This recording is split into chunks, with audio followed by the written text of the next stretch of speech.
Dear friends, welcome to my YouTube channel paper techno. दोस्तों, आज हम फिर हाजिर हैं आपके सामने एक बहुत ही महत्वपूर्ण टॉपिक, महत्वपूर्ण थ्योरम को लेकर के, जिसका नाम है फंडामेंटल थ्योरम ऑफ अर्थमेटिक। दोस्तों, आजकल हमने एनसीईआरटी क्लास 10th का फर्स्ट चैप्टर स्टार्ट किया हुआ है पढ़ाने के लिए। तो उसमें बीच बीच में कुछ थ्योरम आ रही हैं, उनको हम पहले समझ रहे हैं वन बाय वन। उसके बाद हम इनकी एक्सरसाइज करेंगे। तो first of all, fundamental theorem of arithmetic क्या है? The fundamental theorem of arithmetic is the backbone of number theory. Number theory का बैकबोन है फंडामेंटल थ्योरम ऑफ अर्थमेटिक। ठीक है। It tells us that every integer greater than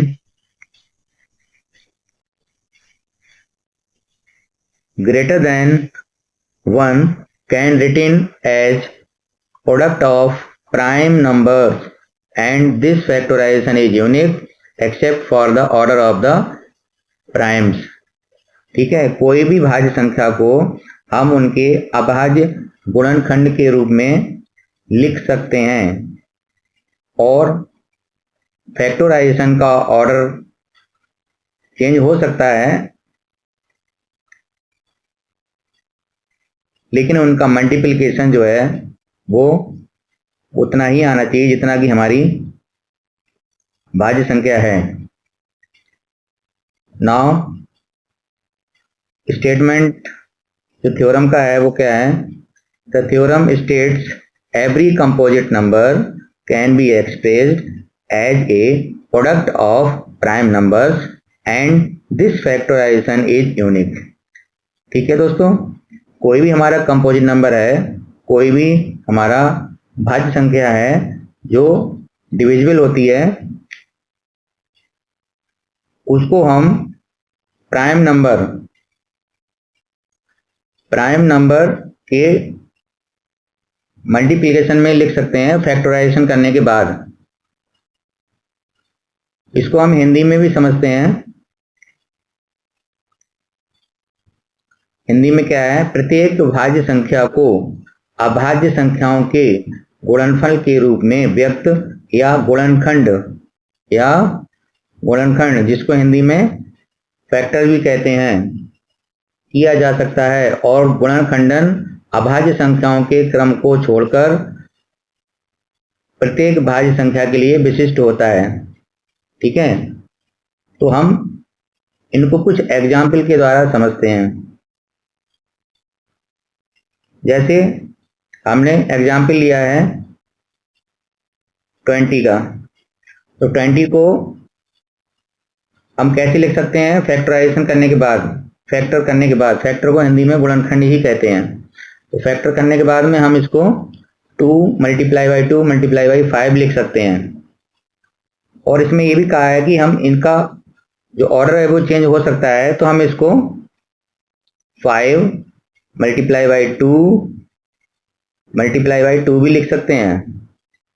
order change कर सकते हैं, लेकिन उनका मल्टीप्लिकेशन जो है वो 20 आना चाहिए। तो इनका ऑर्डर भी चेंज हो सकता है, लेकिन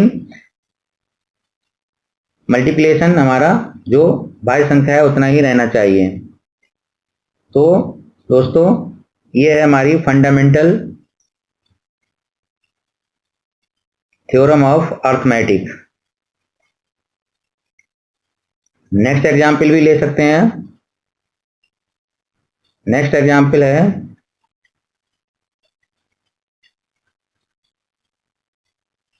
एग्जाम्पल नंबर 2, 84। 84 को कैसे हम कर सकते हैं? फैक्टराइजेशन कैसे कर सकते हैं 84 का? 2 × 2 × 3 × 7। ठीक है।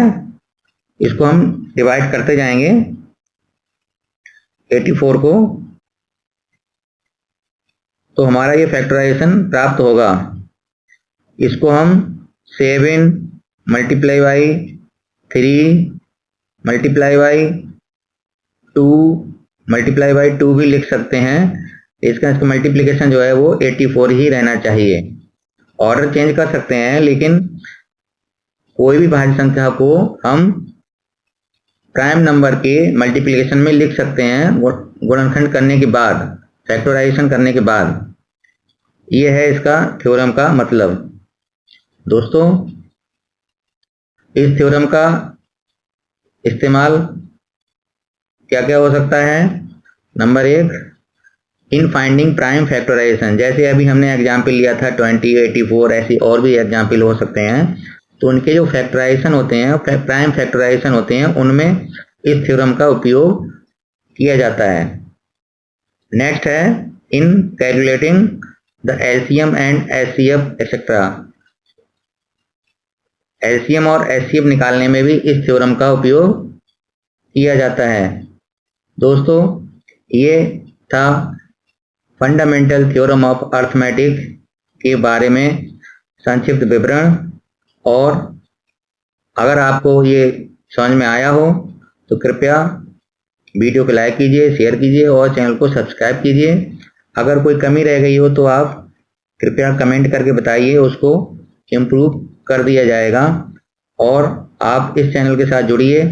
जो भी क्लास 10th के स्टूडेंट हैं उनके लिए बहुत ही उपयोगी रहेगा इस चैनल के साथ जुड़ना, क्योंकि मैं डेली बहुत ही यूजफुल वीडियो स्टूडेंट्स के लिए अपलोड कर रहा हूँ। Thank you friends.